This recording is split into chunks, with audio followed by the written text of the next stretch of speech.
Well, there's been a lot of build-up and anticipation ahead of the leader arriving. Yeah, that's right. There's a real sense of excitement down here in Harris Park, which is home to the largest expatriate Indian community in Sydney. About half of the people who live here have Indian ancestry. Now, this isn't a scheduled stop for Narendra Modi, but he might show up. So everybody is preparing here in anticipation for a possible surprise visit from the Indian Prime Minister. And there's also a push underway to have this area officially named as a Little India here in Sydney as well. So Narendra Modi visiting would provide a bit of impetus to that campaign as well. But what is scheduled is that event you mentioned later on tonight. Not too far from here, there is a large arena, 20,000 people expected to pack that to greet Narendra Modi. This is becoming something of a Modi trademark when he visits foreign countries.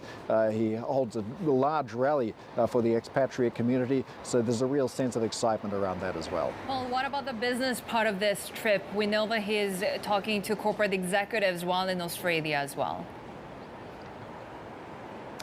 Yeah, the business end of the trip has been somewhat overshadowed by the fun end of the trip, but yeah, the business will happen tomorrow. The Prime Minister will meet the Australian Prime Minister Anthony Albanese at the Kirribilli House, which is the official residence of the Australian Prime Minister in Sydney. There'll be the usual photo opportunity overlooking the harbour. There'll be meetings with the Governor-General, the opposition leader as well. And one of the key things on the agenda is really advancing the free trade agreement between India and Australia. There's a push to get that done this year.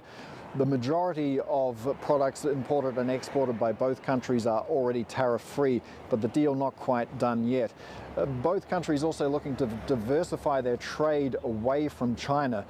China is, of course, Australia's largest trading partner, India's second largest. And while China's been winding back its trade strikes against Australia recently, Australia wants to put itself into a position where it's not facing that kind of threat again. So that sort of discussion is what's going to be on the agenda with Anthony Albanese and Narendra Modi tomorrow.